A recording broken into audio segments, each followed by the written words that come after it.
The war had ended, but peace did not arrive. In 1945, cities lay in ruins, millions were dead, and the world hoped never to repeat such destruction. Yet beneath the celebrations, a new conflict was already forming, one without battlefields, without clear fronts, and without a single declaration of war. It would come to be known as the Cold War. Two visions of the future stood in opposition. On one side, the Western world, built on capitalism, democratic governments, and individual freedoms. On the other, the Eastern Bloc, shaped by communism, centralized power, and state control. Both claimed to offer a better world. Neither trusted the other. The planet became divided, not by oceans or mountains, but by ideology. Unlike previous wars, the Cold War was not fought primarily with bullets. It was fought with influence, fear, technology, and secrets. Every nation became a potential battleground. Every crisis risked global catastrophe. At the heart of this tension was the nuclear bomb. By the late 1940s, weapons existed that could destroy entire cities in seconds. By the 1950s, they could destroy civilizations. Both sides built arsenals large enough to end the world many times over.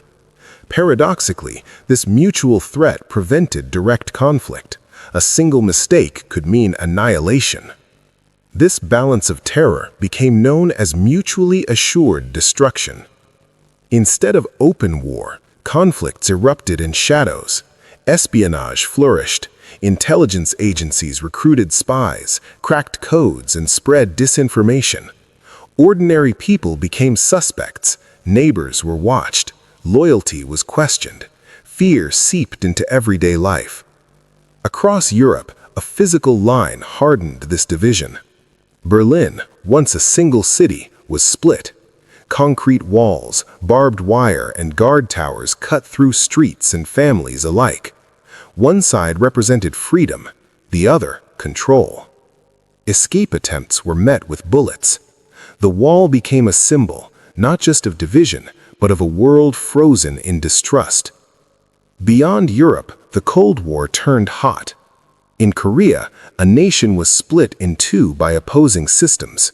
In Vietnam, decades of war followed, fought not only with weapons, but with ideology. In Latin America, Africa, and the Middle East, coups, revolutions, and proxy wars reshaped nations. Often, local struggles were amplified by distant superpowers seeking influence. Millions paid the price. Yet the most dangerous moments came without gunfire.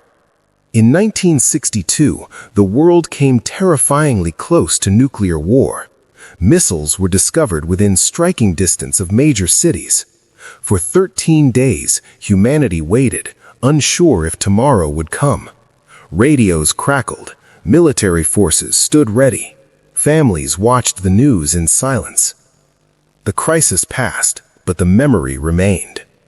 As decades moved on, competition expanded into science and space. Satellites orbited Earth. Humans walked on the moon. Technology became a battlefield. Progress was driven as much by rivalry as by curiosity. Meanwhile, life went on. Children practiced nuclear drills in schools.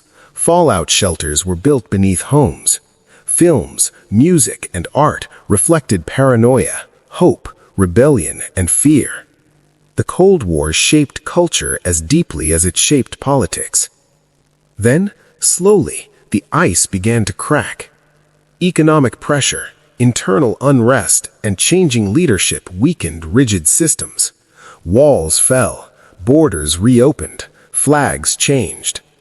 Without a single decisive battle, the Cold War ended, not with victory parades, but with exhaustion.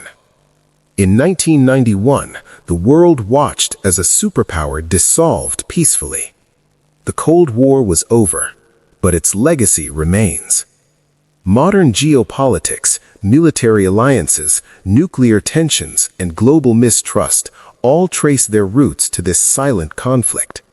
It was a war fought everywhere and nowhere, lasting nearly half a century, shaping generations who lived under the shadow of total destruction. No medals were awarded, no final surrender signed. Yet the Cold War may be the most dangerous war humanity ever survived.